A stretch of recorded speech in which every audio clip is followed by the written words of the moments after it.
On casse tous les codes de la conduite qu'on a en ville, quoi. Un fossé, un dévers, on peut vraiment mettre notre vie en danger.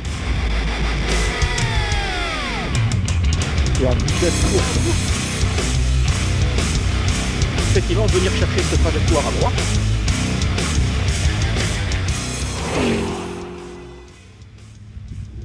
Dans les collines verdoyantes de Montalet-le-Bois, loin des étendues désertiques du Maroc où elles partiront dans moins d'un mois, Marie et Emeline se préparent pour le rallye des gazelles.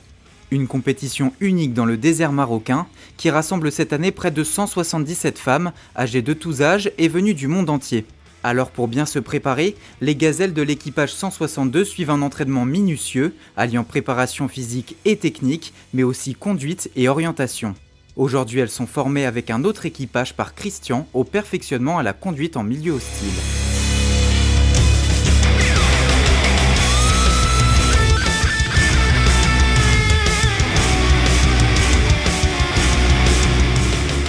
Après une matinée de sessions théoriques, place à la pratique. Marie et Emeline prennent le volant de leur 4x4 pour affronter un terrain hors piste. Au programme passage sur des côtes et des crevasses, puis conduite sur la boue, des conditions extrêmes qui imposent de réapprendre à conduire autrement.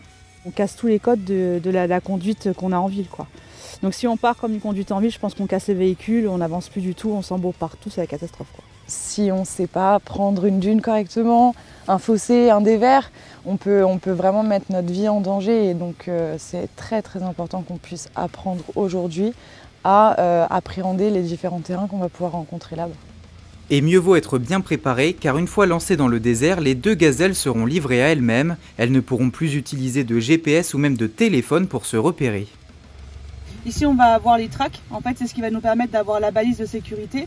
On va avoir la balise mécanique, médicale et d'urgence extrême. Voilà, en cas de pépin, puisqu'on est déconnecté, on n'a aucun autre moyen de communiquer avec l'extérieur que ça.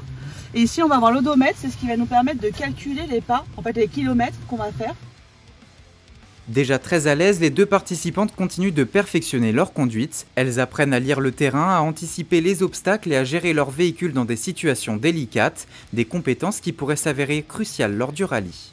Alors, je pense que tout est compliqué et c'est la raison pour laquelle elles font des stages. C'est-à-dire que la navigation, ça ne s'improvise pas et le pilotage tout-terrain, ça ne s'improvise pas non plus. Donc, bien sûr, tout le monde peut conduire, tout le monde peut essayer de naviguer, mais pour le faire en sécurité, il est recommandé plutôt de faire des formations en pilotage.